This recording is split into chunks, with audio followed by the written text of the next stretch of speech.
AM WBEE HD2 and W239BF Rochester. The sports leader.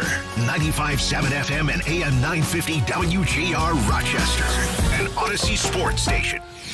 Welcome into the Sports Bar with Gene Battaglia, where the voice of the Rochester fan is heard. Pull up a stool and join us at 866-4326. This is WGR Rochester, and the Sports Bar with Gene Battaglia is on now. Oh, we're back.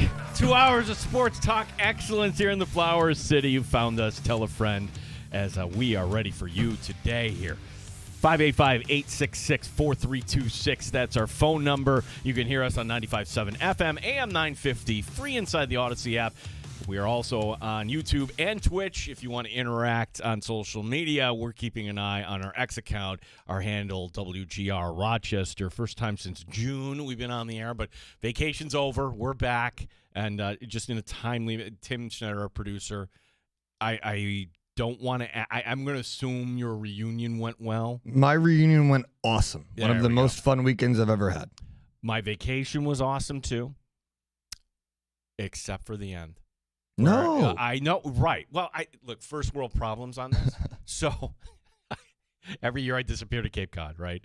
And this year, fantastic. If anybody needs recommendations on food or where to go, hit me up offline. But we just kind of decided, because most rentals go Saturday to Saturday, right? Well, I don't want to arrive in town on the 4th of July all exhausted when just Boston's right up the road. So, hey, why don't we go to Boston for the 4th of July?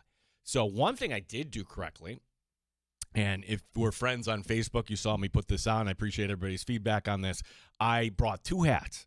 I brought a Sabre hat, and I brought a Knicks hat. I'm like, which one should I wear?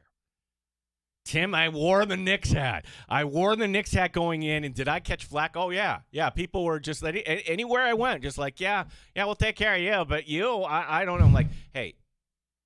A proud winner. Just one. That's the only one. And then it was always like, no, you got the respect there from the Boston fan. And they're really not happy about the Brown trade. They shouldn't be happy about the Brown trade. But, okay, that was good. But what it was for us was just reading things online that just weren't true. And my son and I went to the harbor because what Boston has, the spectacular fireworks display, right? But it's on the Esplanade, they call it. That's where the Boston Pops are. Well, it turns out there was a thunderstorm and everything kind of got delayed. So we're just kind of waiting out there. And it wasn't just us. There are hundreds and hundreds of people just lining up around Boston Harbor, and you could see the fireworks in the distance. Okay, when are they going to get everything going here for the Esplanade? And you just see the bright flashes over the buildings, and we're not going to see it from here, are we? Oh, well, there goes that. And then I go back and I see, wow, what a neat drone display. Wow, this must have been fantastic. Missed out on that. Great show we have lined up for you. We have so much to cover here today, right? Joe Yerdon from Bleacher Report, as we'll get caught up on the Sabres. We should also get caught up on the Amerks here, too. The Amerks hired a GM. Devin Levi is an Edmonton Oiler, which we saw coming. We knew. I didn't know it was going to be Edmonton, but the way it kind of sounds is Edmonton's going to carve out a spot, just as how when Colton Ellis got claimed last year, he had a spot there. Well, that might be great for Devin Levi. Give him be the 3, maybe the 2. Who knows where it goes from there? But now everything's going to look way different for the Amerks next year. We'll talk to Joe Yerdon from Bleacher Report. And look, I don't know what to believe sometimes. There's a lot of chatter around Patrick Kane becoming a Buffalo Sabre, and that would be kind of a cool way to do it. But are these reports legit, or is this just the game of telephone? Nothing's happened on that front. Connor Hellebuck remains in Winnipeg. So little hockey talk coming up here. Bottom of this hour, Joe Yerdon, noted jerk, noted hockey Bleacher Report, will be joining us. And by the way, when I call him a noted jerk, it's out of affection. That's kind of like an inside joke there. Joke and explain it. But that's it in terms of guests today. So we're available for you, 585-866-4326. That's the Good Smoke Barbecue and Pub Wingman line. Award-winning barbecue from Good Smoke Barbecue and Pub, 135 West Commercial Street, East Rochester, goodsmokebbq.com. Now, here is my take on the story in sports in the past 24 hours, right? And I'll start it from this angle. I'll actually start it from the Buffalo Bills angle. And we do have a lot of Bills news and notes that have happened over the week here, too. Some you might have missed. We'll get to that. But the Bills this past season, they went to overtime in the divisional round. And with that overtime, you're literally like one play away from getting to the AFC Championship game. And if they get to the AFC Championship game, I truly believe they beat the Patriots. And could they have beat Seattle? Yeah, it's a fun exercise, right? Could the Bills have won the Super Bowl last year? Well, they didn't. But my point is this. If they had done it, you would have had the Nick Wrights and others in the world just saying, that's great Buffalo won it, but because there wasn't Patrick Mahomes or Lamar Jackson or even Joe Burrow for most of the year, this championship deserves an asterisk. And that would have upset us. But this is where I come down. I think it's very clear when you talk about things that deserve an asterisk. If it happens within the rules of the game, then it does not deserve an asterisk. And for Kansas City or anybody else that might be bitching last year saying, how did Seattle or how did New England? Boo-hoo on that. Staying healthy is part of the game. It's a brutal sport. And if your star goes down, so be it. But you can't complain that the championship isn't deserved on the other side. That's just where I come down on. Now, things that do deserve asterisks, the pandemic year, because the rules were different there. It doesn't compare to other championships. It just doesn't. Now, for the three major sports that had different rules, football still played a full season, you remember. But we don't talk about the Dodgers because, well, the Dodgers won the shortened season, but they ended up winning, one or two or more after that, right? Same thing with Tampa Bay. Tampa Bay wins in their bubble. Tampa Bay then wins a cup after that, and we don't think of the Lightning in terms of an asterisk.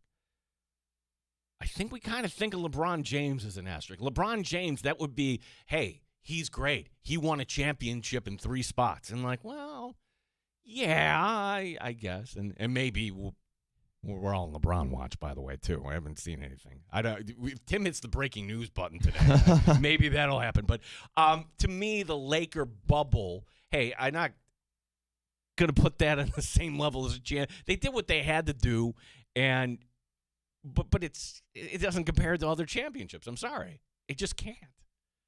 So, and the fact that LeBron didn't get it done with Luka and other talented Lakers along the way, that sticks out to me. The 2017 Astros. Cheaters. Outside the rules. When you see that, and my gosh, the real media, and I'm saying real media myself, we were asleep at the wheel on that. It took John Boy and others saying, wait, what is this? And there's Jose Altuve. No, don't take off my jersey. You just won the World Series and you're running into the ALCS. You're going to the World Series. You're running into the dugout. What is this? Yeah, that deserves an asterisk. And the court of public opinion, they still haven't let the Astros off the hook on that. Yes, Houston won just a few years ago with Dusty Baker, and we felt good about that for Dusty Baker. But to me, yeah, that's going to follow a George Springer. That will follow Carlos Correa. That'll follow a Jose Altuve around and around and around.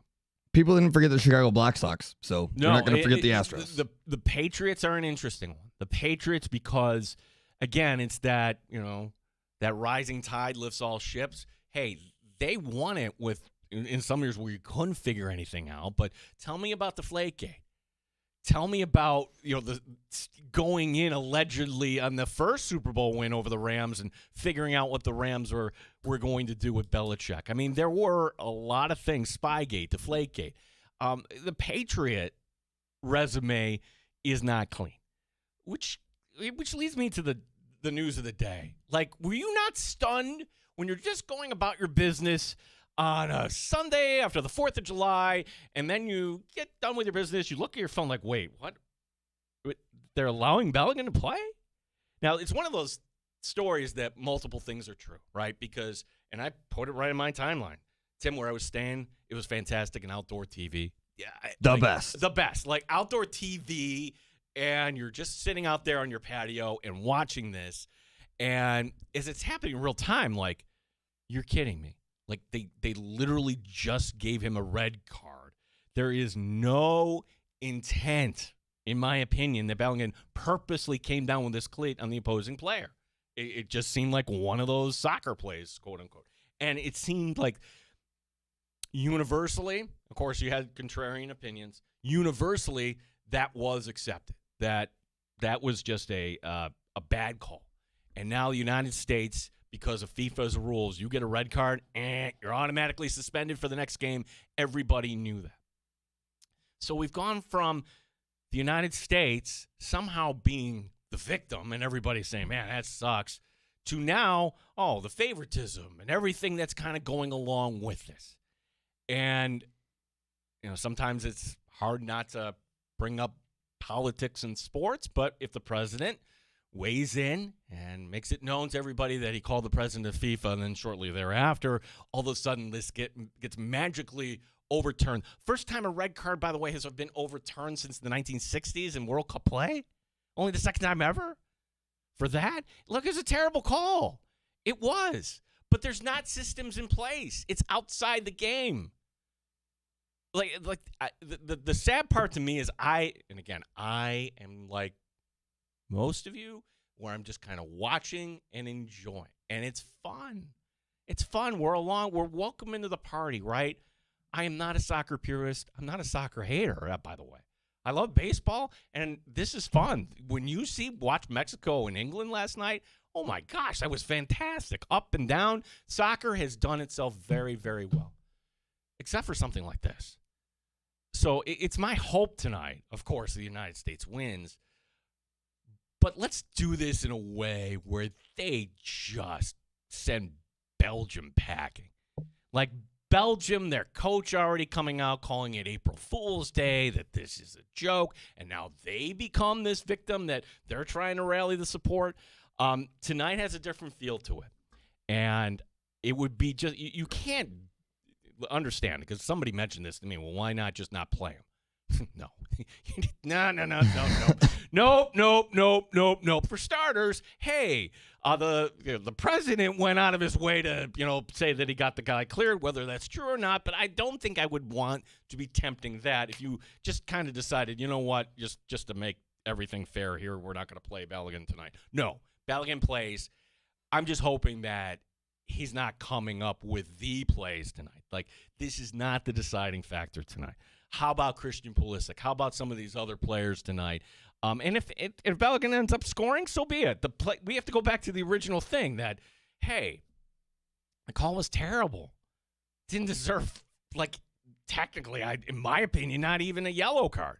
Where you get the red card, and it's like, all right, what's the recourse here? Well, the recourse, again, it's going to make for a fascinating documentary someday. Like, how did this all come about?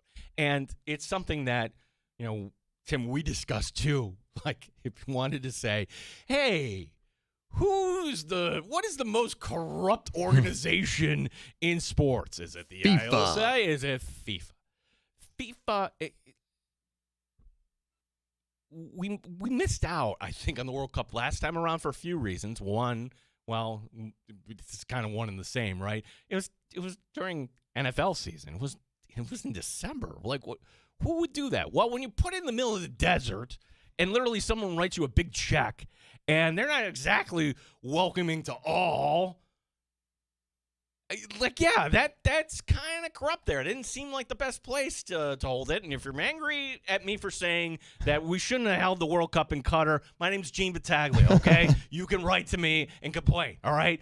Don't do that again. Oh, okay, the cup is going to be in Saudi Arabia in 20 whatever it is. Next time around will be in Morocco and Portugal and Spain, which that'll be fun. But that's also part of the fun here, is that you see all these NFL stadiums filled up, and just how they look, by the way, without the sponsorships and everything else. It makes our country look great, does it not? Well, that's kind of what this should be every time, like, you have a World Cup. Whatever country that puts this in. So I love the fact that it's here. I don't know when we'll get it again. I know some people that went out to Seattle the first time around, tonight's game being in Seattle. So it's going to be an 8 o'clock start on Fox, and the winner of USA-Belgium will be advancing not a long wait for this one Friday. Friday, 3 o'clock from Los Angeles, 3 o'clock Eastern time, so it's a noon start. That's also something that's kind of fun. It has that kind of Olympic sort of feel that, all right, you're going to get games in the middle of the day. Like at least this one, they put it tonight in prime time for everybody to kind of watch out in Seattle. 585-866-4326. I got to – where do you come down on this one, Tim? Because one of our sponsors, Havana Mo, was over there talking to him today, and he's prepared for the game tonight, right? Because he's got the patio, East Ave, everything out there. So if you're looking for a place downtown, that is one we would certainly recommend. When the United States scores, he's been playing the shout song. I don't know if I like it. I love it. I love it. I get it, but I don't know if I like it. We play don't we play Freebird or something? Yeah, they did it for the Olympics when the hockey team won. Yeah. Does soccer have their own? No, I don't think. I don't think there is any like quote unquote goal song.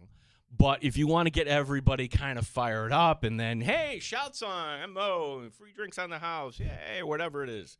So that's one. And he told me some people think it's great and other people are like, no.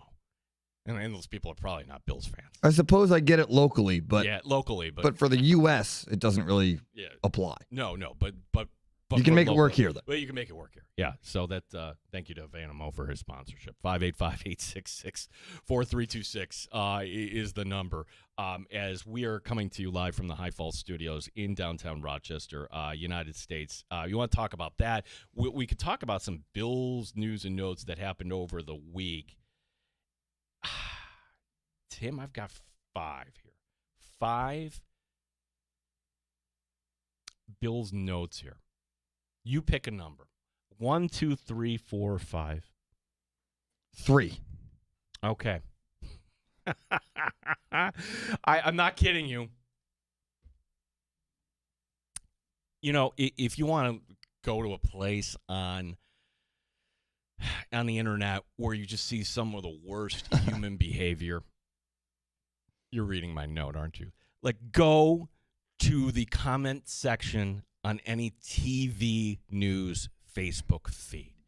It's almost like that is the place where you invite the trolls. You just the worst people.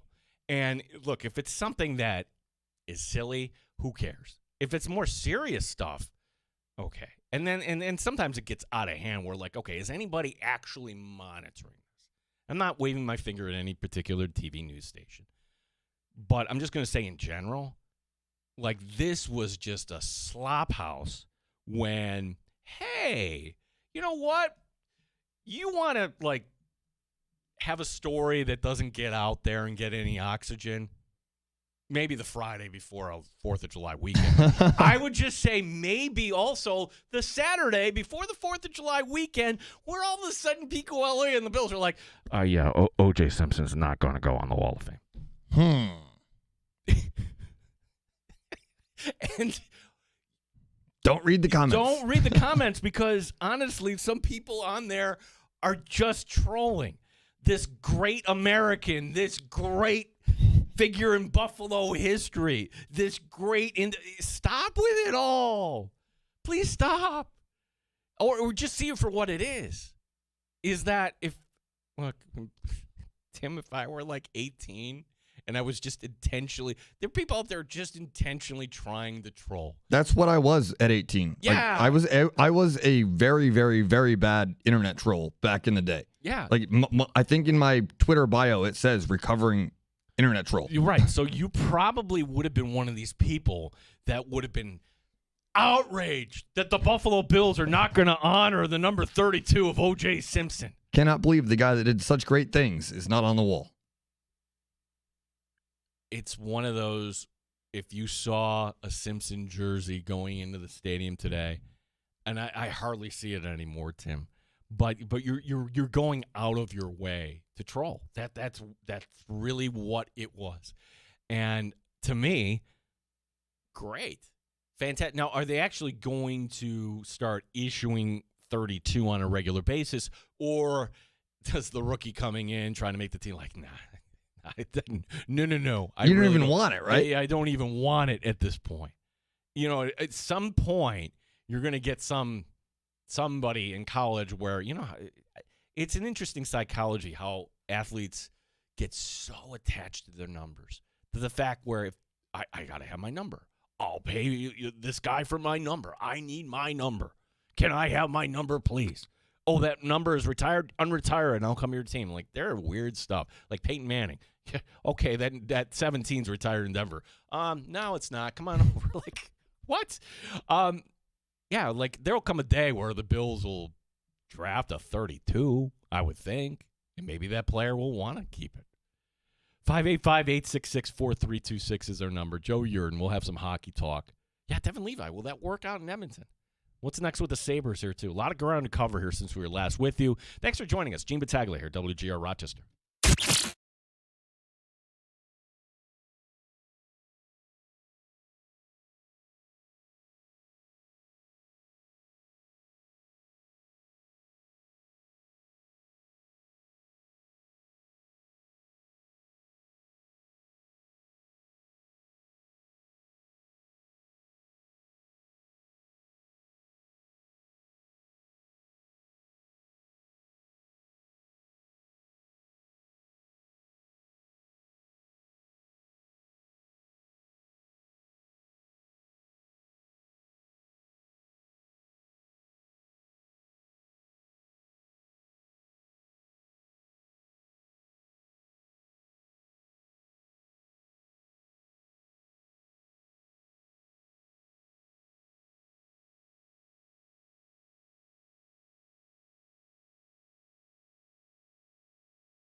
WGR Rochester Sports Update. World Cup, United States and Belgium tonight from Seattle. And the big story, of course, the suspension for U.S. star forward Florian Balogun has been overturned. Mauricio Pochettino is the head coach for the U.S. You know, I think it's fair, that decision, that not to punish more us, because I think was enough, and now focus on the game. And all that we can talk is about, things that I think are not helping football or soccer, and we need to be focused and to try to challenge a very good team like is Belgium. That's going to be really tough. 8 o'clock for the coverage tonight. Red Wings are off tonight. They begin a series at Worcester tomorrow. Yankees tonight at Tampa Bay. The Rays 4 games up on the Bombers in the division. The Mets finishing out their series in Atlanta. Sports is brought to you by GetMyPerks.com. 2 rounds for 1 to Eaglevale.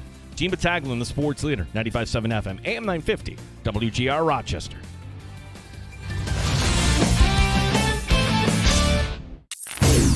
Straight up with no chaser. You're in the Sports Bar with Gene Battaglia on the Sports Leader. 95.7 FM and AM 950 WGR Rochester. Well, just like the spring was the first time we're like, wow, I forgot how much fun this can be when we're invited to the party of the Stanley Cup playoffs.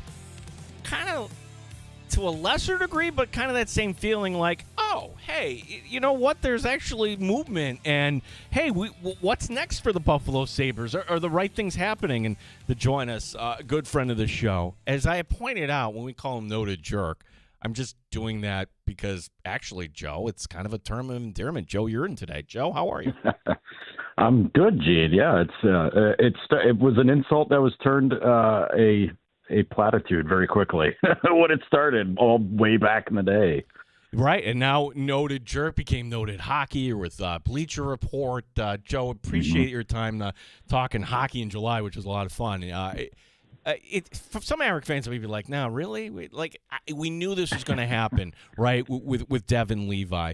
And I guess my question is, the way goaltenders have to be developed more often than not, is there enough time with the way the rules are set up? Because honestly, if there was like another year, or was that enough time to kind of discern like maybe this wasn't going to work out for Devin Levi?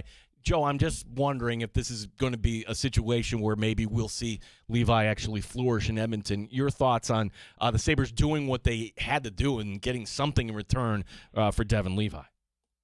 I think what happened with Devin is that the development schedule got a little bit hampered because he spent time in college after he was drafted by Florida, and by the time it came around for him to be no longer waiver exempt, that's kind of the clock you got to worry about. And in Devin's case, I mean, he's a guy with the kind of upside and the ability that we've seen in the past where if you try to sneak him through waivers, he's probably not going to sneak through. And he had enough of a record in Rochester and enough games in the NHL. Well, maybe not enough games in the NHL for teams to feel comfortable with him in the NHL. Obviously, the situation in Buffalo was a little bit different, but I think development wise, you've got that finite amount of time before you can figure it out, and then you got to hope maybe you can get a guy through waivers and then things will be okay. But I mean, this wasn't the first situation we've seen something like this happen. I mean, think of how great Brandon Bussey was with Carolina, and he was a guy that Boston lost on waivers to Florida. I think it was last year, and then it just, same thing happens. You try to get a guy through, and then you lose him, and then, he signs somewhere else or, gets picked up on waivers by somebody. But it's kind of the way it goes. But, if you got a goalie that he's going to be really good, you figure it out, you find a way. And I think things changed a bit last year with the way the franchise thought about Devin. I think things changed definitely last year. Obviously, things got kind of out of whack with Georgiev, and then you pick up Colton Ellis and all that. But yeah, it's tough to see him go, but he'll get a chance at Edmonton, I have to imagine. Yeah, and now you're looking ahead, and this was. It was a debated topic at the time. Like, are the Sabres going with 3 goalies? Is that a luxury you can kind of afford? And I don't know what the future holds for Colton Ellis. What's your read on the probable outcomes here? Do they do this again? These three goaltenders? Is there going to be a bigger move in play, or might it? Can we rule out, or is this a possibility that, hey, maybe you try to sneak Colton Ellis through waivers and he starts the season in Rochester? Yeah, it's going to be really interesting to see how that's going to play out, because I have to imagine the Blues are paying very close attention if Colton Ellis goes back on waivers. I don't think they've got like that first crack at him kind of thing, but they're going to be pretty high on the priority list to be able to grab him back if they want to. But Colton Ellis is going to be on a lot of other teams' radars as well if they need a goaltender. And if there's one thing we know about the NHL, you can never have enough goaltending. I mean, that's kind of how we ended up in the situation with the Sabres last year, where they're grabbing Colton Ellis while they already had Devin Levi, and and they had sent they had Georgiev until he before he bounced to Russia. But that this is I have to think we might see a three-man approach again, because it did work, and it's a couple games longer schedule. It's not as compact of a schedule, so I'm not totally sure a three-man rotation would work. But there's also new rules with the e-bug thing. I don't know if that's something that they can make use of with this or not, or teams can do that with that situation, or if it's got to be something different. I need to study my CBA a little closer, I think, for the updates. But it would not surprise me at all if they go back to doing three-man. If you've got Luukkonen, Lyon, and Ellis here again, I think that we could see that play out again. Although for 3 months of last season, the first 3 months, Lindy Ruff wasn't a huge fan. So I don't know. We'll see. Joe, we're all curious, like what might be next, and what all the speculation, right? And this is the fun part where we go to you and others. But before I get to all that, I just gotta hit the pause button. Like, hey, I haven't talked to you in over a week here. Like the Sabres off season so far. There's been some pretty big moves here. Never did I think the Sabres would be drafting number 4 overall. Yeah. Your thoughts from a macro sense, like what kind of job has Jarmo Kekalainen done so far this offseason, Joe? I think he's done pretty well, honestly. I mean, you pulling a top 5 pick for a guy that Jarmo said had no interest in staying and had no interest in negotiating beyond the final year of his contract in Bo Byram. I think that's an incredible play on his part. I think that's a feather in his cap all the way, because he had 2 other teams talking to him. I think it was believed to be the Rangers and San Jose, and they were both offering top 10 picks. Obviously, if San Jose was offering number 2, I think we'd be talking about Bo Byram, the San Jose Shark, and not the Chicago Blackhawk. But I mean, you're talking about pretty high up picks. I think it was 5 from the Rangers and 9 from San Jose, and you pull the number 4 pick out of that, and that's a win every day. And I think Daxon Rudolph is a really good prospect. I mean, you're not going to see him for a couple of years here probably, but a guy that's taken that high with his skill set and his abilities, the clocks just start counting it down for when it's going to be time to see him here in a couple of years. But getting Olin Zellweger from Anaheim to replace Byram, I mean, the skill set is similar. Zellweger's not as good as Byram is right now. Obviously, he's younger. He's a little bit rougher around the edges, but he does a lot of the same stuff, puck movement wise, offensively thinking of the game and whatnot. Maybe has a little bit of a chip on his shoulder. He got scratched for a few games in the playoffs for the Ducks last year, and when he got back in the lineup, scored goals right away. So I think you got a guy who's motivated to really show out. And Louis Crevier is another interesting one. Played all last year in Chicago. I know he kind of flies under the radar, which is kind of weird because he's 6'8". He's a monster. So hits the puck a ton. Like, he hammers shots. So this is a really interesting setup that they've got. I know it's an arms race in the division. Fans are a little bit nervous because they want a really big move, but I don't know, man. This team's really, really good, really well set up, and now they're going to be leaning on some of these younger guys for to have bigger roles moving ahead with Tuck gone and Byram gone. So it's going to be interesting. It's going to be fun. but remember, the division's a murder show, so it's gonna be tough every night. Do we make too much of leadership, or is that a really big thing when it comes to, the room, quote unquote? Because to me, Alex Tuck was one of those voices, Joe. Like the production, and we could debate who kind of goes up, whether it's Kulik or Oslin, like who is going to be on the wing that will fill the void. And I think there are a lot of candidates. Helenius, I mean, but in terms of like who is going to be that guy that's just going to kind of lead, do we make too much of that, or is that going to be a big loss here for the Sabres in that department? I think it's a topic that can get overblown, and I think it's also something that's very important in the room. I think Tuck's presence was a substantial one, just from a veteran presence, kind of keeping guys in check, especially getting into that playoff run, clinching a spot, and then, the rest of the regular season and into the postseason. I think Tuck was very important in kind of keeping everybody's heads on straight in there, because he has been part of that, and he was part of it as a young guy in Vegas. So he had a really good perspective on what that takes and what it's like. And that Vegas team he was on went to the Cup final before they lost to the Caps. But that to me is something that I think they're going to miss a little bit. But I think this is where guys like Tage and Darlene and them step up. Losing Jordan Greenway is a part of that as well from the leadership perspective. But Jason Zucker has been such a huge part of kind of bringing guys together in there. And, he's got kind of that weird dad role. I don't think Alex Lyon necessarily has that, because goalies are just are a different breed. But I think Beck Malenstein's another guy who has that kind of role where he keeps guys centered and keeps guys, pretty loose, pretty happy, but also does a lot, leading from the front with how he plays.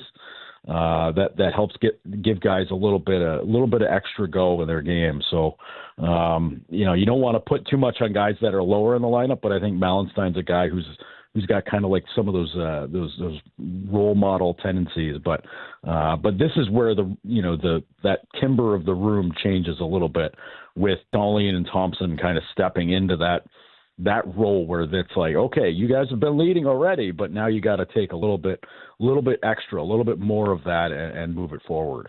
Joe, you're a noted hockey Bleacher Report, many different platforms, our guest here in the sports bar.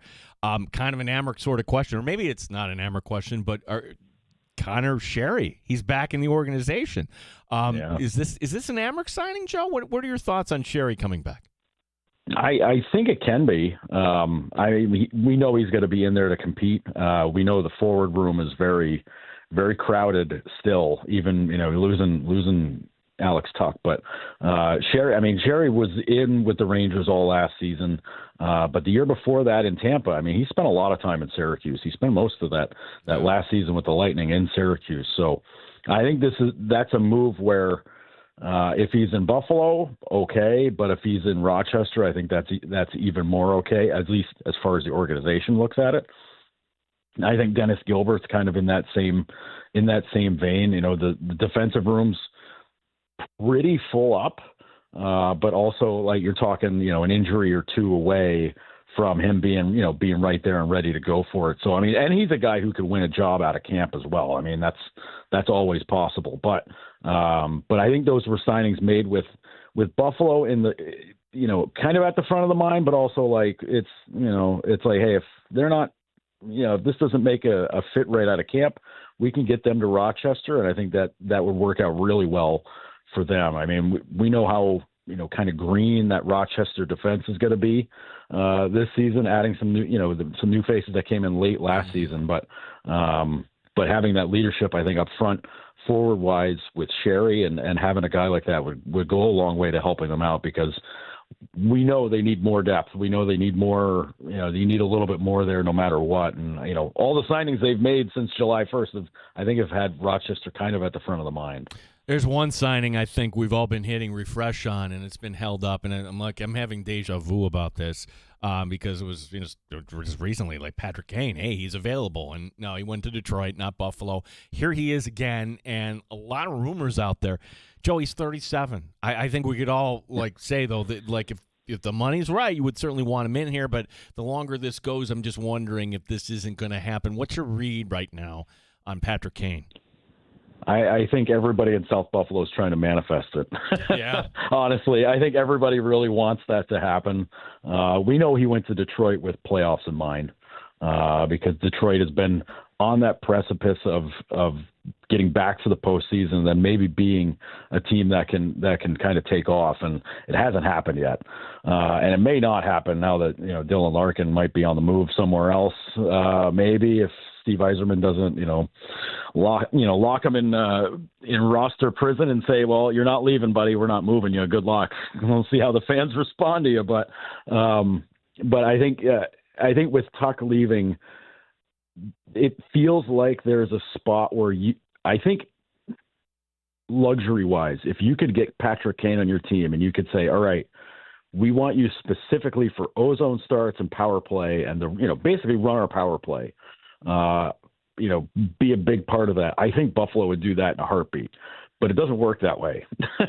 And, you got to have a pretty well-rounded game, and you got to be able to really bring it. Now, would Patrick Kane bring that and be motivated in Buffalo? I absolutely think he would be. And, with the Sabres getting back to the postseason, that wouldn't be something where he would show up here and there would be immediate pressure on him to get them to the playoffs. They've been there. They've done that now. So he could roll into Buffalo and just be a player. It wouldn't really work that way here because he's got family. He's got all that, everything that goes on with him in Buffalo would be attached to him. And I think that might be something that would make Jarmo a little bit wary, but I think the skill set would be useful. But, again, he's 37. He's not what he was. He can still be a productive offensive player, but I think the lack of two-way game might give them a lot of pause. Now, if they make another move and, if the Connor Hellebuck thing ever happened and that freed things up a little bit, then maybe that's a move you make where it's like, okay, well, if you go by the rumor where, Jack Quinn's in that, if you give up Quinn and you lost Tuck, then maybe you're thinking like, all right, well, where do we find a guy? Well, Patrick Kane's a guy you could use. Joe, you're amazing. You just lead me to the next question there, about that's like the $1 million question. We want to talk about, manifesting things. I think we're all trying to manifest this. Every team that needs a goaltender is trying to manifest a trade with Connor Hellebuck. What's real and what's not? Is Winnipeg really shopping him, or is it all right? We're not going to not hang up the phone here if he offers something stupid. To what degree is Winnipeg actually shopping Connor Hellebuck right now? I don't think there's so much shopping as they are listening to folks that are calling. And there is a difference. It sounds like it's 6 and 1, half dozen the other. No. I think Hellebuck, if it's the right situation, he would okay a trade. Given by all the reports, he was okay with going to Buffalo. They just couldn't. Jarmo and Kevin Cheveldayoff just couldn't come to an agreement on what was going to make that work. I think that trade gets a lot harder to pull off now after the draft, because I think the being able to swap those picks would have helped really make that deal happen. Because the way Jarmo put it, after the first round of the draft, he didn't receive any serious offers for number 4, which I'm, from Kevin Cheveldayoff, I'm like, oh, you didn't, huh? Okay, that's interesting. But he didn't want to give up 4 and then just walk away without, with only having the 20th pick. And I don't blame him. You traded into getting a top 5 pick. You don't give that up without getting something, that blows your socks off. Swapping that pick with number 8 with Winnipeg makes sense on paper. Absolutely. I get why Winnipeg didn't want to move that pick, swap spots with Buffalo, and then also give up the best goaltender in the game. I totally get that. But now that all that's passed and now you're just talking strictly in players and maybe prospects, I think this gets a lot more difficult because I think the unknown of what a draft pick can be is more attractive than the known of what maybe a younger player is, because it's kind of the mystery box thing from Family Guy. It's like, we can get a free boat, or what's in the mystery box? Like, well, free boat's a free boat, but the mystery box could be anything. It could even be a free boat. It's that kind of thing with the draft pick side of that. And I think that, maybe that just kind of opened the possibilities up a little bit more. In my mind, I think maybe if Caleb Malhotra was still on the board at 4, maybe that deal happens, because I think that's a guy Winnipeg might have had their eyes on. I mean, they drafted Vigo Bjork, who's going to be dynamite anyways, but maybe they really wanted to load up on some forward. I get it. But right now, I mean, if you're just talking about players, I mean, that's you're putting your scouts to work, and you're putting your staff to work to hammer that out and to get it squared away. And I don't know, man. It gets a lot harder now, especially now that guys have no trade clauses enacted. When I'm looking at Josh Norris and Ukko-Pekka Luukkonen specifically, who I would imagine Winnipeg just may have happened to be on their list when they submitted it on July 1st. So maybe that side of things gets throws a wrench into the works too. Yeah, it's a lot of things.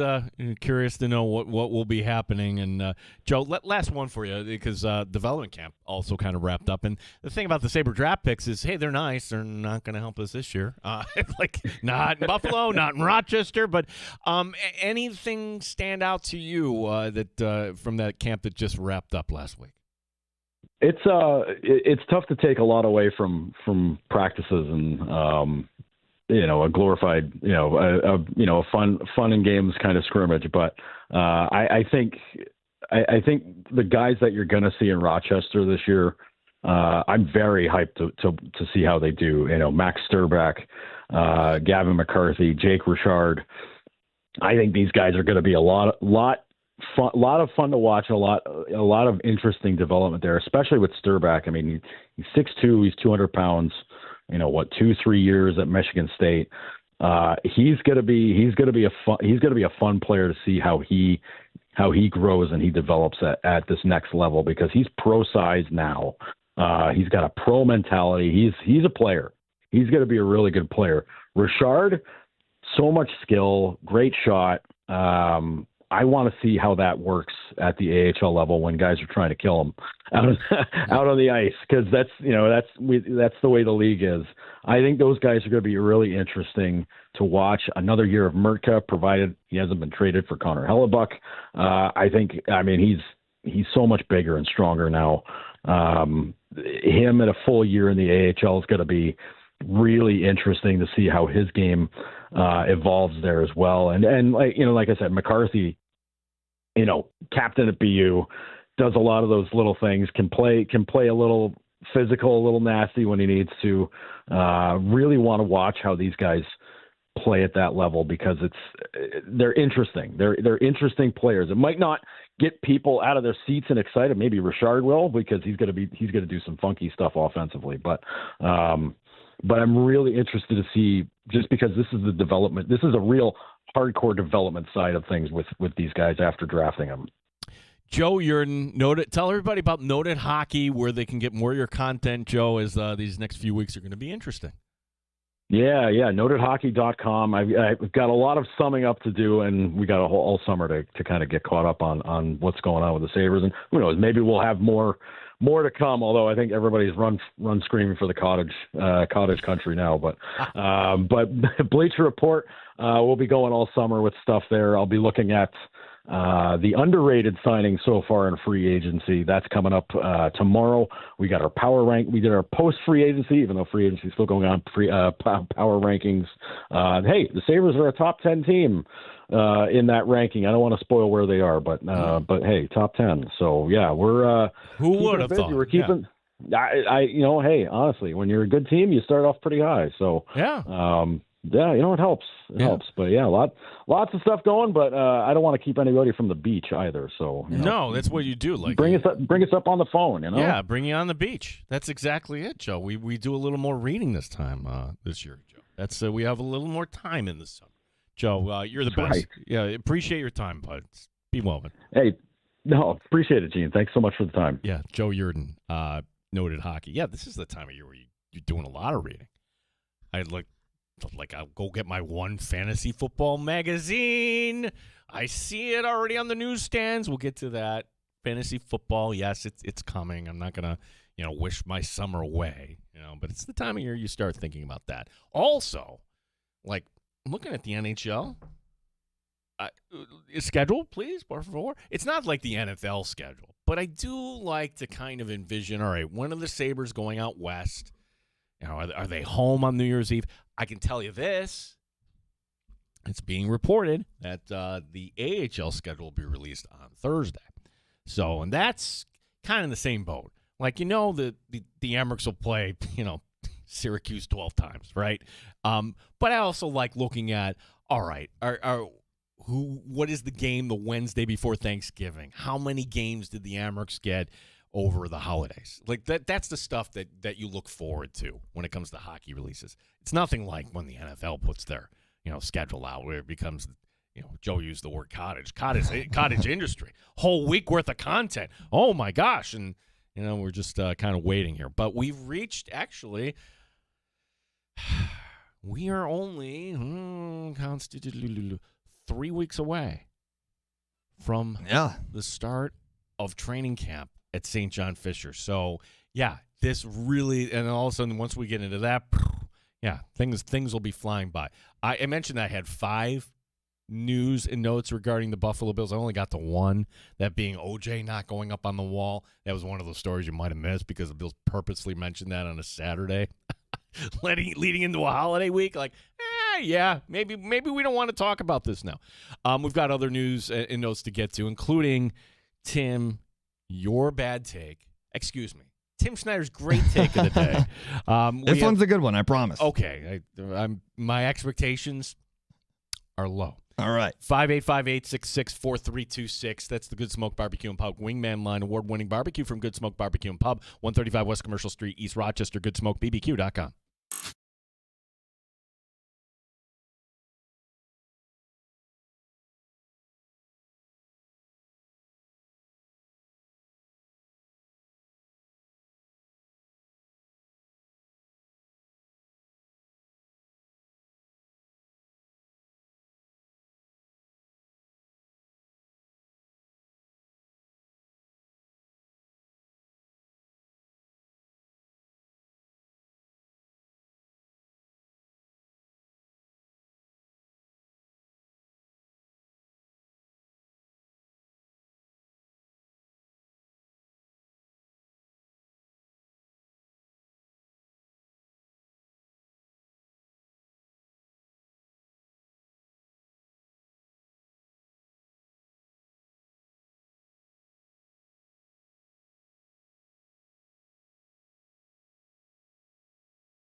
HD2 Rochester and everywhere you go at WGR Rochester.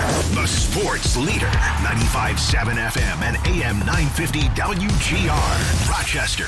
An Odyssey sports station. WGR Rochester. Sports update. So the news in the last hour, FIFA rejecting Belgium's request for an appeal. So after all, it will be U.S. star forward Florin Balogun playing tonight. U.S. head coach Mauricio Pochettino about tonight's opponents.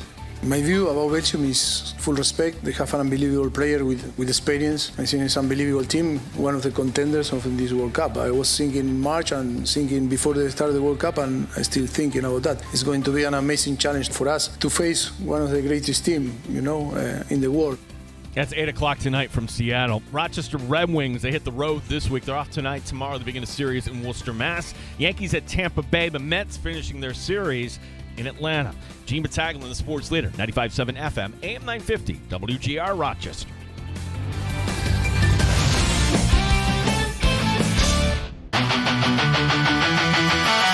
Pull up a chair, stay for a while. You're in the sports bar on WGR. Grab a drink, hang your coat, get sports talk.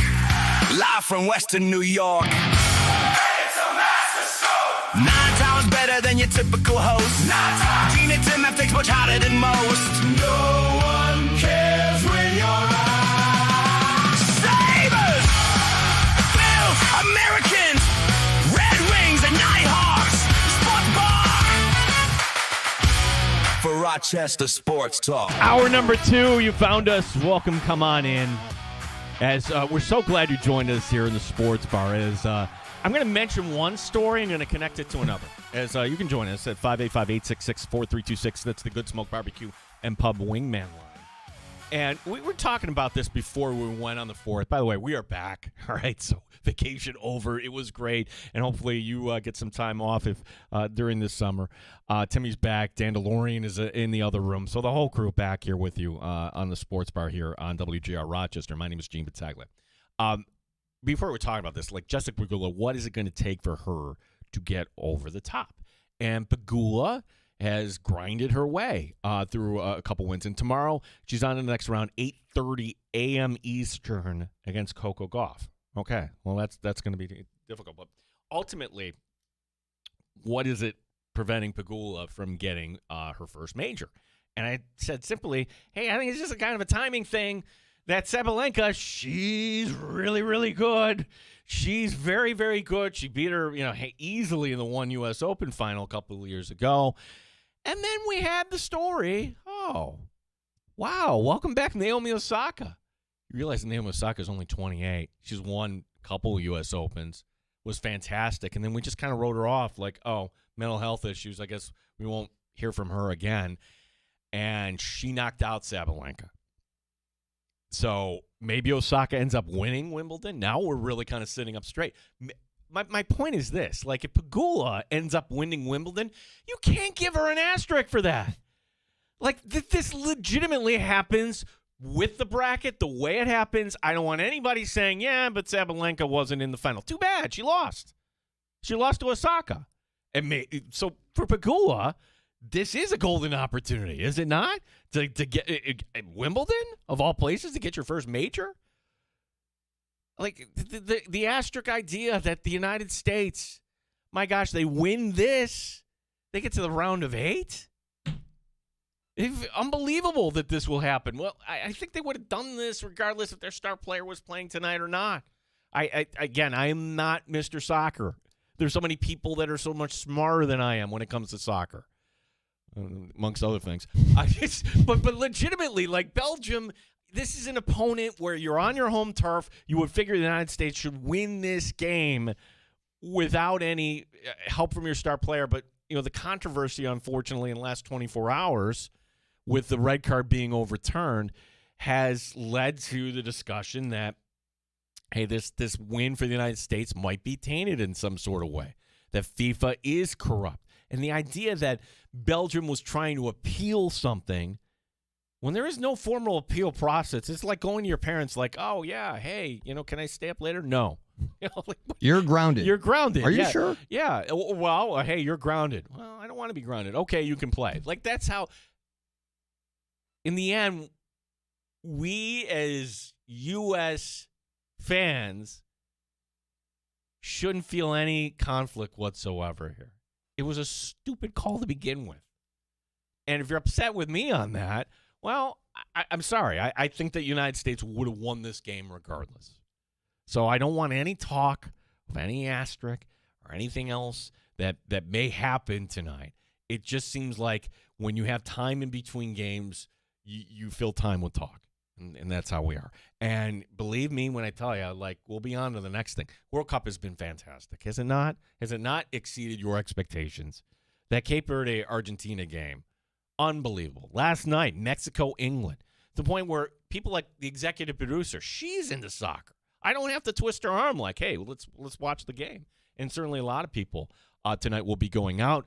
Again, tonight, if there is one place we recommend, that would be Havana Mo East Ave, as he will have it on there for you and all the drink specials there. So he's a proud sponsor of the sports bar and playing the shout song when the United States scores.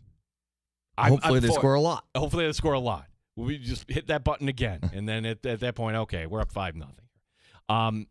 A lot it takes. Now, I mentioned that, hey, it's July 6th, right? But I got 4 Bills news and notes. One that is like, all right, not really Bills related, but I think it's worth discussing. But before we get to any of that, let's start with the good stuff here, shall we?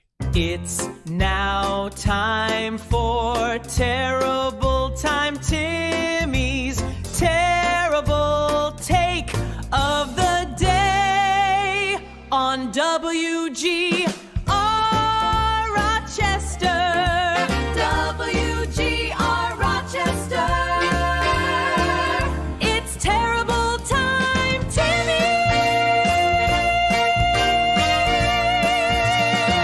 I was so excited over these last 10 or whatever days that we didn't work to not hear that. And I got to tell you something before I get into my take is I was at my college reunion and I bumped into a couple people that, because the way that the reunion works is it's every 5 years. So yeah, like, that's how a lot of colleges are. So there's so people underneath you. People from 1961 were there. People from 2021 were there. Mm-hmm. I bumped into somebody from 06 who happens to be a listener of the show.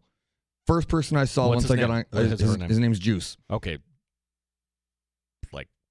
Like really his name is Juice? Well, no, don't. I'm not gonna press that button. All but yes. And the first thing he does to me when I get on campus is start singing that song to me.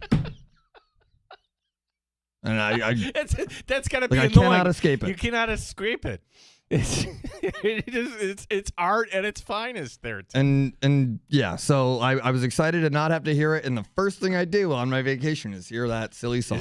I'm glad it's back because I missed it. And something else I missed that we have not been able to discuss because it's the longest we've gone in the 5 months that we've been doing this. This is the longest we've gone, 10 days without talking about Diana Rossini. So I got to bring her back. I mean, there's a whole lot to bring up because we were gone for 10 days. So there's 10 days of Diana Rossini content because it's just never ending. She was on a cruise with her husband and with her family. And that's unbelievable to me. Like all this is going on and they're just going about their lives like nothing is happening. And I just can't live like that because all we need is Diana Rossini. But I've learned in these 5 months that Diana Rossini loves lying about first responders.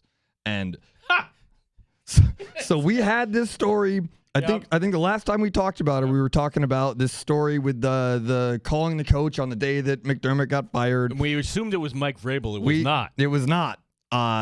It was the Vikings coach, Kevin O'Connell. And man, how about J.J. McCarthy having to wear shrapnel because she was trying to get out of a ticket? And she's talking smack on a quarterback. Like, her job is to cover the NFL. Like, I suppose you get an opinion, but you share your opinion on camera or in words as a columnist or whatever it may be.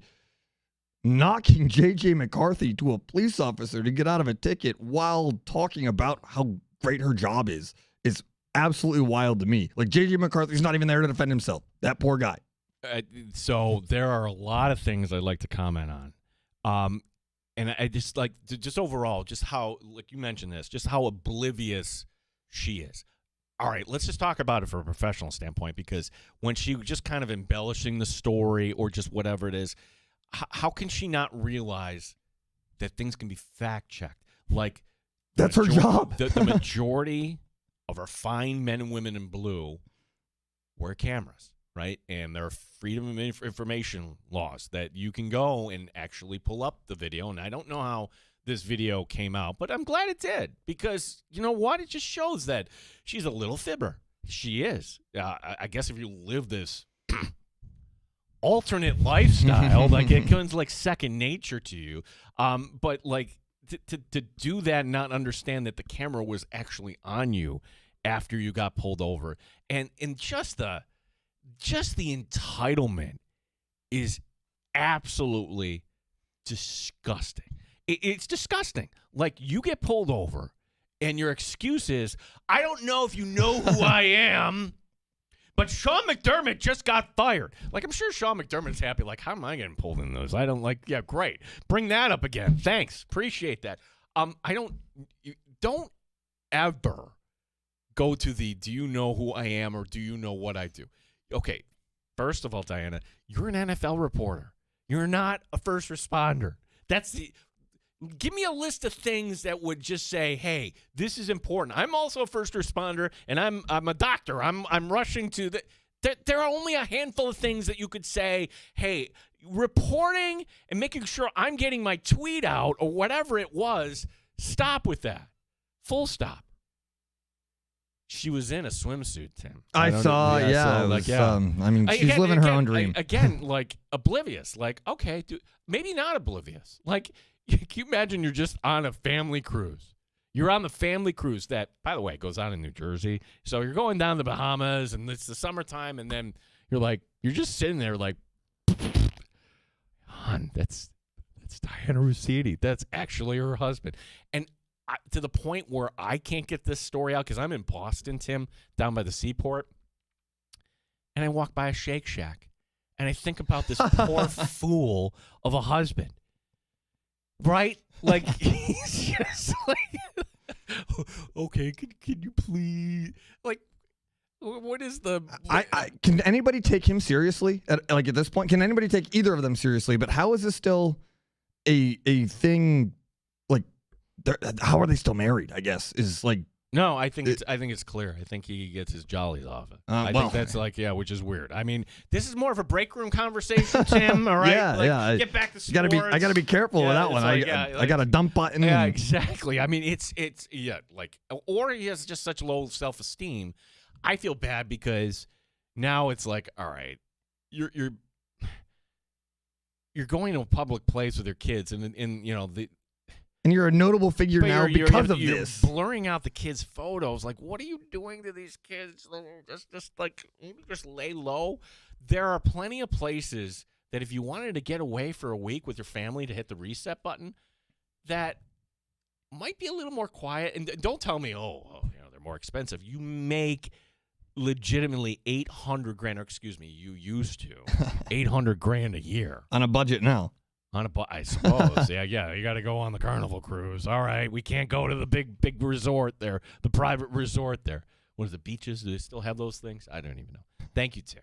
Always appreciate the Rossini up. That was like rolling two into one. Yeah, there was so much to catch up on just because it's been so long. I know. Like you were excited, like when the footage came out. You're like, oh, look at this! Look at this! Like we're breaking it down. Like can't stop staring. And I'm just like, oh, yeah, self-importance. She's going to end up somewhere, by the way. Someone will hire her because it will, for right or for wrong, deliver clicks. Controversy. Yeah, that's where content where we'll be. Like, now, is there any? What would be the biggest news organization not connected to the NFL? Does Barstool count? Barstool. That's it. Like the NFL, like they hired Gruden. Like they're not going to do anything. Like, she's not going to end up all of a sudden on Fox because I'm sure, like, they would get a call. She's not going to, like, any of the new partners like Netflix or Apple or anything. So But does she want to go the Barstool route? I don't know. It's going to be if I'm Diane Orsini, do your own thing. Start your own company. The McAfee way? Yeah. Start off somewhere, but then branch out as your own and become a multi-million-dollar entity on. You get to swear on ESPN. That's what McAfee became. Yeah, and then she can really. I mean, she could blackmail some people in the NFL to give her stories. Like that would be.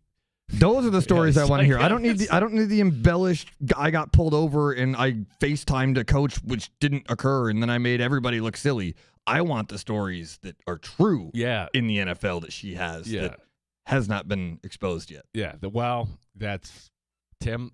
Listen, and I can't wait. This will happen. This will happen. 585-866-4326 mentioned how we have these stories surrounding the Buffalo Bills. Now, there are a lot of people that are upset.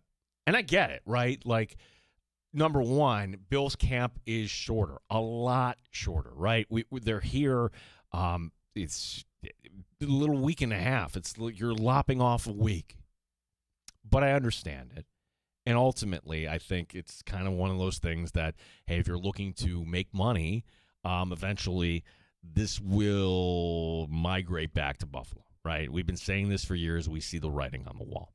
But, hey, you've got a brand new stadium, and the blue and the red scrimmage is always fun. Okay, another one of these stories that they kind of put out at a time where maybe you're not paying attention to the news cycle.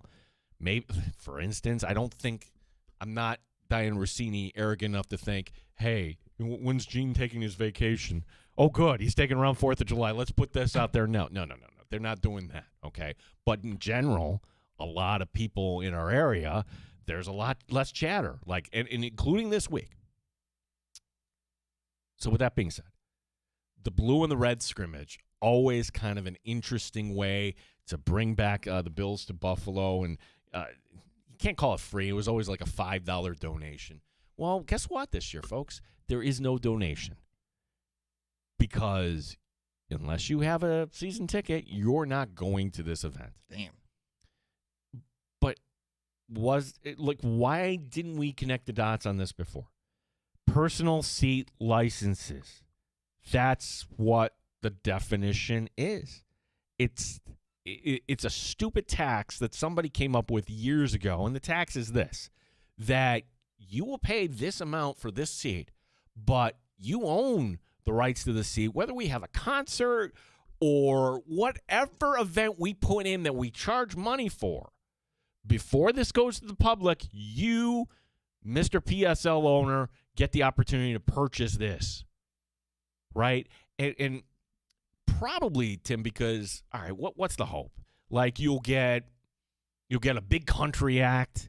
You'll get, like, a big Gen X rock and roll act, like Guns N' Roses or something like that. Like, that's the hope, like, a couple times a year. Like, oh, great. I don't have to be sweating about hitting refresh there going into the room waiting on ticket. Like, we all hate that experience buying tickets, right? At least that alleviates this if you're not under, any sort of deadline pressure other than, hey, you got to do this by this certain date. But a lot of people are upset that this scrimmage is only open to PSL owners only. Like, that's the definition of it. I don't see how they could not have done it any other way around. Like, do they need a class action lawsuit right off the bat? Like, hey, the seat that you paid for the PSL, that promise that we had that you would get the first crack at anything, I'm sorry, it doesn't apply to the first event. So season ticket holders only. So you're going to have to know a season ticket holder. My solution is this, right? Just have a damn open house. And with the open house, because Bills Mafia is so generous, the way you could do this is just very simple. Hey, come on in. We're going to have all the concessions open.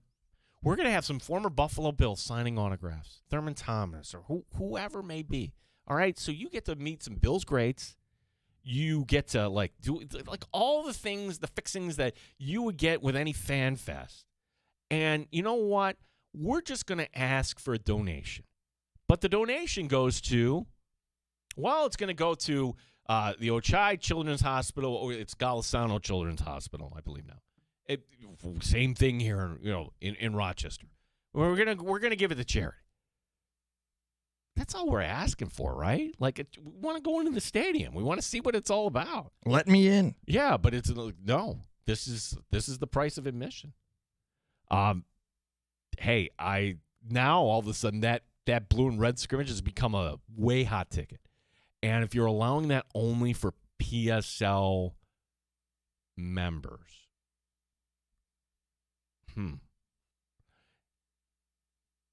I seem to recall a story where the Washington football team, when they were owned by Daniel Snyder, came up with the genius idea of charging money for fans to go to training camp. But by doing so, that eliminated the rule that opposing scouts can't show up. Like, for Bill, think about it this way. When Bill Belichick was the head coach of the Patriots, you don't think he would have had a Patriots scout here every day at camp. No, that's the handshake agreement. But if you're going to start charging people, well, then you're going to have to legitimately, put it out there for everyone. And that's how, there were opposing scouts going and watching Washington practice. Think about the competitive disadvantage that would have been. I'm just wondering, will the same thing kind of apply for this? Like, maybe not, because everything's going to be secondhand, perhaps. Just a thought. Yeah, so, can you throw these on the secondary market? I don't see why not. Think of it that way. Like, for a practice, how much will these actually go for? Unless there's some way they could say non-transferable, which I doubt that too. Either way, it should be a night to celebrate the Bills. I think it's just kind of unfortunate that this is the way it goes. But, hey, once you started the PSL route, this is what we have. We'll get to a couple other Bills notes. We've got more to come. My name is Gene Battaglia, along with Dan DeLorean and Tim Schneider. This is WGR Rochester.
For you, call Mike Johnson at 585-423-2946. Odyssey is an equal opportunity employer. WGR Rochester Sports Update. Latest development at the World Cup. FIFA has told Belgium no.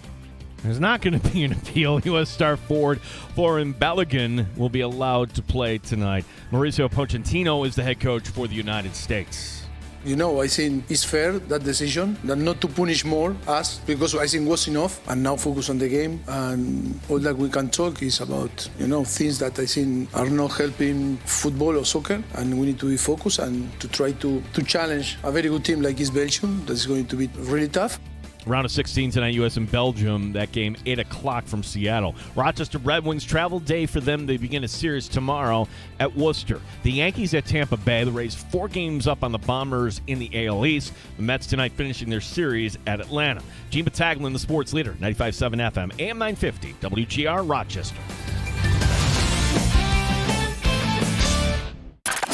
Raising the bar on Rochester Sports Talk. You're in the Sports Bar with Gene Battaglia on the Sports Leader. 95.7 FM and AM 950 WGR Rochester. The problem for us, because it's not unrealistic to think that the United States could actually get the furthest they've ever gotten to, right? Get to the semifinal. Could they beat Spain? Could they... This is a talented team. And unfortunately, this is opening the door for the asterisk. The asterisk only should be used in sports or any sports argument if it's something that kind of wasn't like the others. Meaning, hey, if it happened fair and square, the New England Patriots don't deserve an asterisk for getting to the Super Bowl last year. I'm sorry. It pains me to say that, but they won the AFC East. They won the AFC fair and square. It doesn't matter that Mahomes wasn't available. Okay, it's not. What matters is, hey, all right, the Lakers won a championship. It's not like the others. I'm sorry. That bubble doesn't count. The Houston Astros, you know what? You played outside the rules. Your championship from 2017 deserves an asterisk. And anyone outside of Houston that disagrees with me on that, you're wrong. That deserves an asterisk. The Soviet Union winning men's basketball in 1972, the gold. Okay, that is before my time, Tim. That was egregious. Okay, that the United States literally had that stolen. Asterisk. But unfortunately, because there's just not a clear way to overturn things. We're just going to make up rules as we go along. The rule was, hey, you get a red card, you're suspended until it wasn't till the president made a call. What was the process here? Again, that's the unfortunate thing. So I'm telling you, don't feel conflicted when you're watching this tonight because the call itself was terrible. What I'm hoping for is just that the United States just obliterates Belgium like it's a moot point, right? Who was playing and who wasn't, right? We're going to go up real quick. Now, I don't think that's going to happen. It's soccer. Overall, this tournament has been fantastic, right? This is one of those events that makes you say, boy, I actually may become a fan of the sport at the higher levels. You actually may watch now, get up on a Sunday morning and watch some highlights from overseas. Why not? 585-866-4326 is the number. Gene Battaglia, Dan DeLorean, who's always, they use camera shy. Dan DeLorean doesn't like going on the mic, so he's in the other room chopping up the audio. Wherever you get your fine audio, we're on 1 to 3 Eastern time locally here in Rochester, so you can listen back to the show at your convenience inside the Odyssey app or wherever you get your fine audio.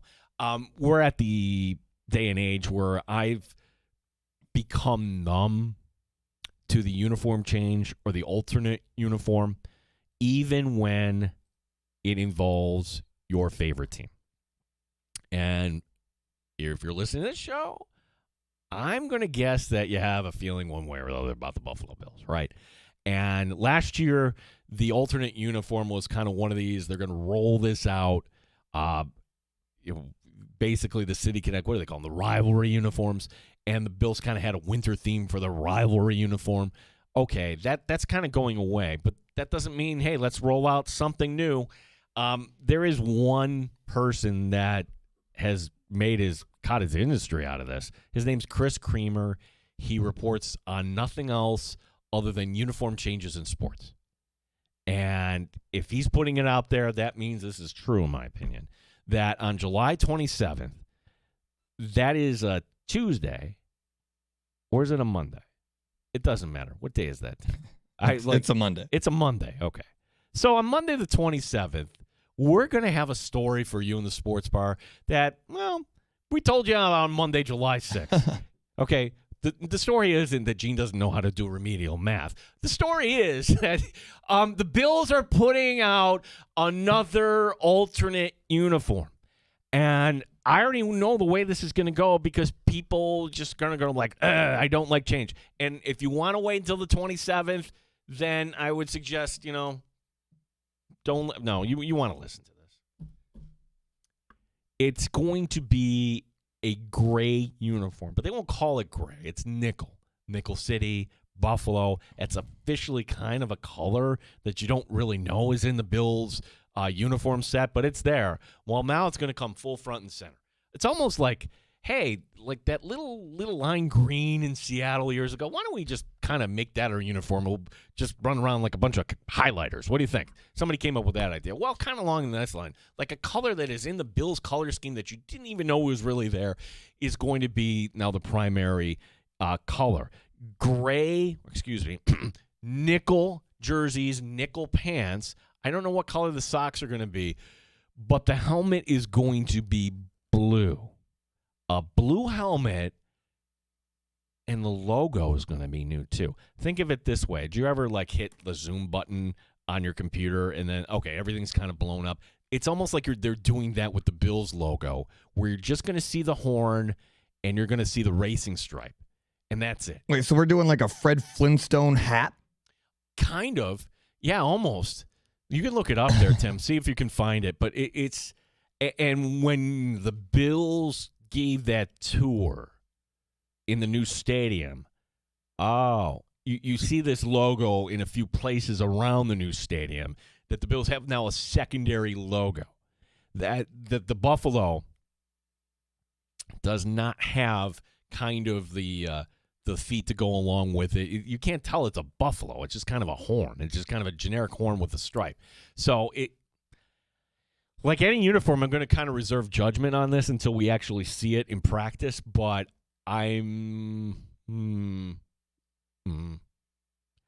only one thing I want. That's a red helmet, right?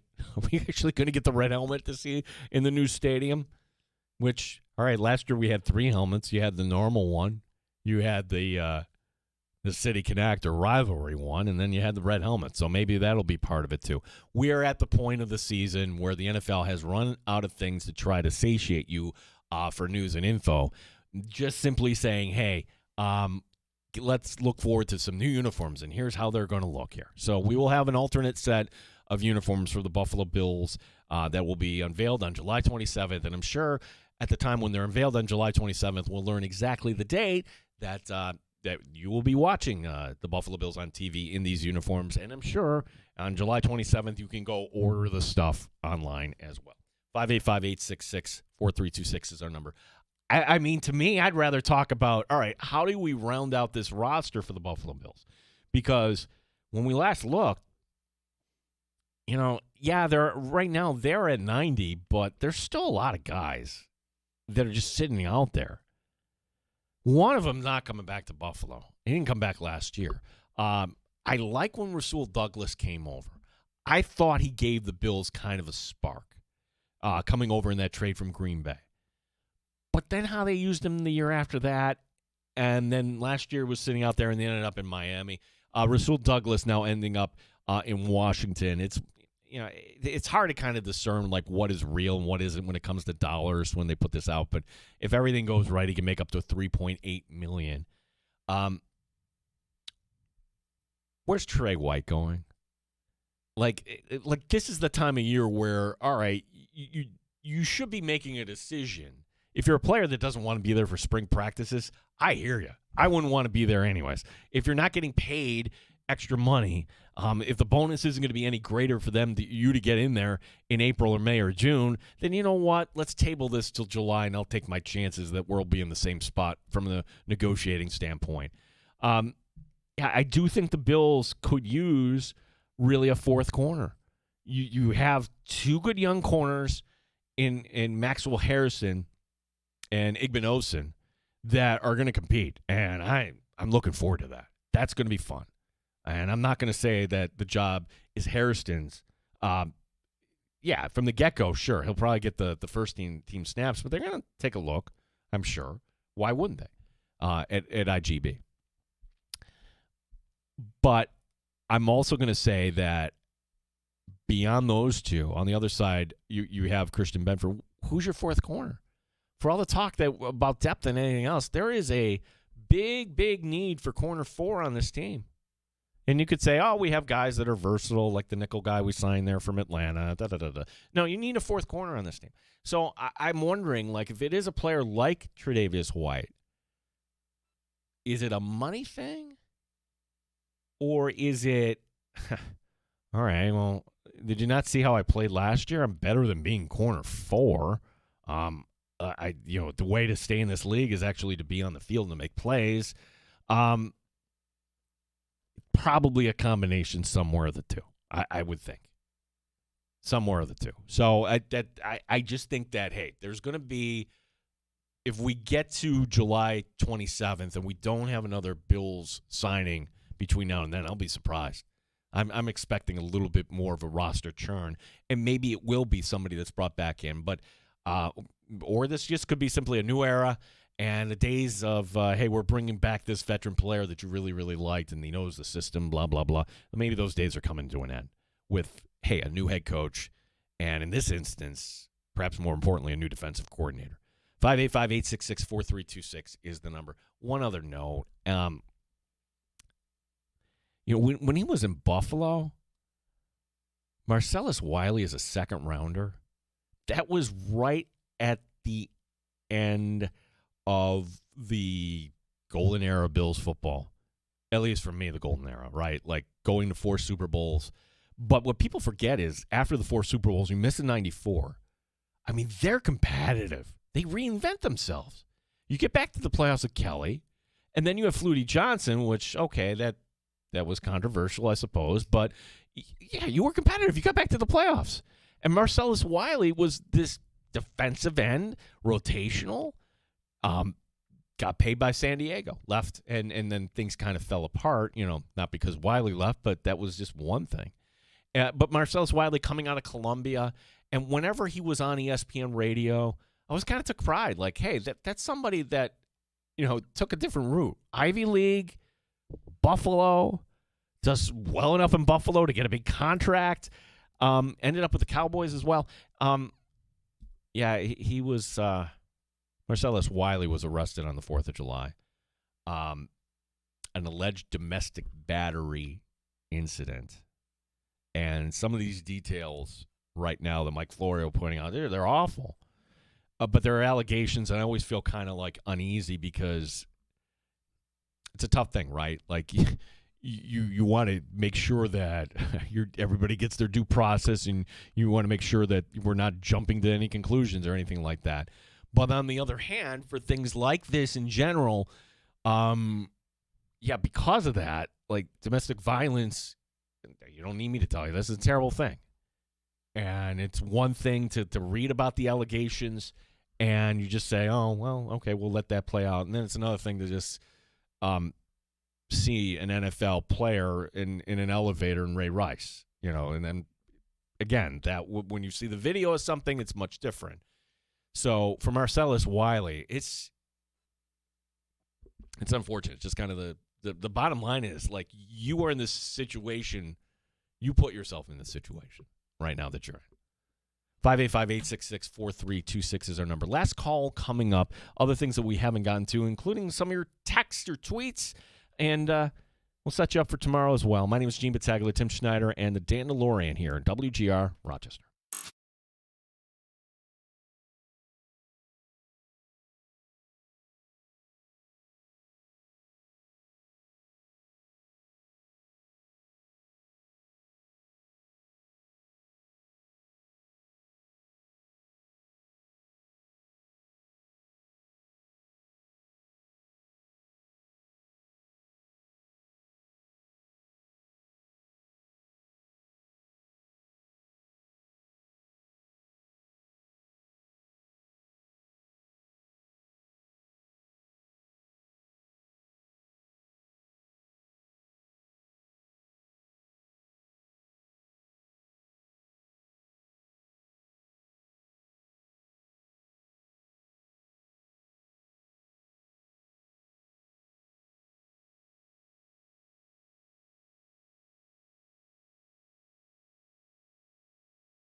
Bar with Gene Battaglia on the Sports Leader, 95.7 FM and AM 950 WGR, Rochester. We always welcome your feedback. This is last call, by the way. 585-866-4326. Timmy is there ready to screen your call, put you through. You can also write to us as Chris in South Central Kentucky, one of the OGs of the Sports Bar, writing in. I love the game, but FIFA is beyond corrupt. This red card is just the latest in the long line of terrible things. Maybe the worst is Maradona's hand of God goal. Look that one up. That one was when I was younger, and in that clearly he's hitting the ball with his hand. But I mean, is that just a miscall, or was that a corrupt call? I don't know too much about the hand of God, Chris, but to me, just at first glance, that just looks like a terrible miscall that went in favor of Argentina. And we know the name Diego Maradona, right? That also happened in the '86 World Cup. Okay, so that was not that long ago, I suppose, for some of us. 585-866-4326 is the number. Yeah, that's been the topic today, right? Not just here, but everywhere. Like, so many levels to Balogun going back in. One, and I think this is kind of the baseline, right, for the United States, making sure that, the wrong was righted. I'm not feeling conflicted if he's out there tonight.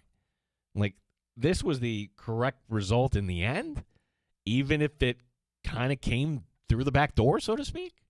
Like, is anybody upset about that? Because the call was terrible. That call was absolutely terrible. You were watching that the other night, like, how could you call that a red card? Right. It's controversial because it happened in the first place. Like, right. It was an inconsequential. There was contact, absolutely, but it wasn't malicious. No, it's not at all. So, like, that's where you have to say, wait, hold on here a second. Now, for anything, with FIFA, their system about, hey, things happen on the field, how do you adjudicate this? It's antiquated. Like, it's totally antiquated. Like, the fact that, hey, there's no appeal, it's an automatic suspension. Like, yeah, you need to shine a light on these things. Otherwise, the country's going to be like, yeah, it's because the head of FIFA was paid off by Trump, or whatever accusation will be out there. Believe me, the take land is going crazy with this one. Interesting. As I was telling you, I was talking to Mo earlier today. I didn't you're betting this tonight. Nobody wants to bet against the United States, right? But think of it this way: like, if you're just looking at the odds right now, your money right now, the United States is the favorite. They're at plus 150. Belgium's at plus 180. That's not that big a difference. It's not. A draw is at plus 240. Well, what does that mean? You got to understand, like, a draw actually means, hey, you get to the end of 90 minutes and plus the mystery time. Like, before they actually get to overtime, that's considered a draw. And they played friendly. Yeah, I'm thinking maybe the draw would be the play. Can you imagine if this gets to, we love, Stanley Cup overtime play. We love the gold medal game for the United States against Canada. What if tonight we get past the 90-plus minutes? Oh, my gosh. It's not sudden death, remember. So we kind of learned that, right? No golden goal. No, like, we learned that with Argentina and Cape Verde. It was amazing, that game. But I'm thinking, if you and PJ Glasser will join us on Wednesday, for all of us that maybe wanted a little extra action tonight, would you be able to stomach a U.S. win in extra time, which would count as a draw still? Maybe that would be the way to make the money here tonight. I think we're staring at a 1-1 game, so draw it up. I think so, too. And then in Belgium, by the way, I'm wondering if they're just going to be so distracted. Like, you normally, we're used to where our coaches always kind of taking the high road on stuff when things don't go their way. But to see kind of the pregame comments from the Belgium head coach calling this April Fool's Day, well, it's kind of language of loser stuff. Like, it's done. It's over with. You could say whatever you want to after the game, but you got to get your guys ready. And unless you think, like hitting the buttons that, we were wronged here and that's going to fire guys up, It's a different approach. We're just not used to that here. Like usually when you have a comment like this, you're just avoiding the controversy. If you're the head coach, you're taking the high road, and his Belgium head coach is taking the opposite here. So that is going to be an interesting atmosphere tonight out in Seattle. The winner of this game would advance to the quarterfinal, which will be Friday at 3 o'clock, which means, Tim, are we doing any work on Friday? No. If that gets to 3 o'clock, are you kidding me? You're heading out. Thanks for listening today. Thanks, everybody, including the Dandalorian, Tim Schneider. It was great to have everybody back here as we are back now. If you miss any of today's show, we're on 1 to 3 Eastern locally. Download the Odyssey app. That's the best way, and then you can take us wherever. If you're heading to the beach, if you're at work, you want to listen to us in the evening, by all means. Just know that we're going to give away something that, well, we do it between 1 and 3 Eastern time. Show Up in the Bulldog coming your way next. For Tim Schneider and Dandalorian, my name is Gene Battaglin. This is Rochester Sports Leader, 95.7 FM and AM 950, WGR Rochester.